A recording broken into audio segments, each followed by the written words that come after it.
license, you are requesting permission from another man or group of men to do something that you have the right to do without anyone's permission. As long as you aren't harming, threatening to harm, and as long as you're not coercing, defrauding, or stealing, or damaging the property of others, you're free to make your own way through this life in peace. And nobody in this world has the right to infringe on your freedoms, even if they attempt to infringe under color of law. In other words, you're free to travel without permission, permit, registration, licensing, or begging. Even though our rights don't come from the founding documents of this country, namely the Declaration of Independence and the Bill of Rights, these documents do a decent job of codifying those rights. You don't even have to read far into the second paragraph of the Declaration of Independence to find this. We hold these truths to be self-evident, that all men are created equal, that they are endowed by their Creator with certain unalienable rights, that among these are life, liberty, and the pursuit of happiness. You are free to pursue happiness, which includes the right to travel.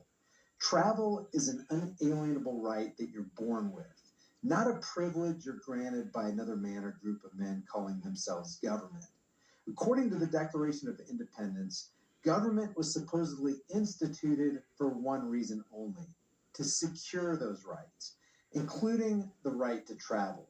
Government is not supposed to be here to swindle you out of them by playing word games. Even the courts recognize this right to travel. The Chicago coach case declares no state government entity has the power to allow or deny passage on the highways, byways, or waterways, transporting his vehicles and personal property for either recreation or business, but by being subject only to local regulation, i.e. safety, caution, traffic lights, speed limits, etc. Travel is not a privilege requiring licensing, vehicle registration, or forced insurances. Wingfield versus Fielder says, the court makes it clear that a license relates to qualifications to engage in profession, business, trade, or calling. Thus, when merely traveling without compensation or profit outside of business enterprise or adventure with the corporate state, no license is required of the natural individual traveling for personal business, pleasure, or transportation.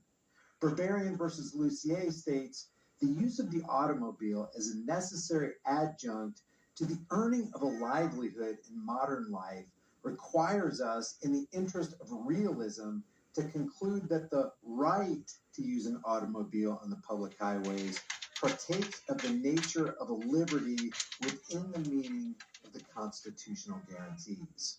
So here are a couple video examples of where the right to travel was agreed to by the cops, who were confronted, sometimes not so eloquently, to the reality that unalienable rights extend to the right to take your motorized property from point A to point B on the public roads without licensing or registration requirements, as long as the individual behind the wheel isn't a driver for hire.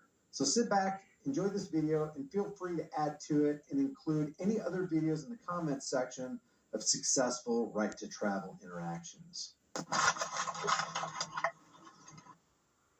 In college, finding filling food can be a struggle, but there's another way. CalFresh is a program that gives college students money for groceries, so you can eat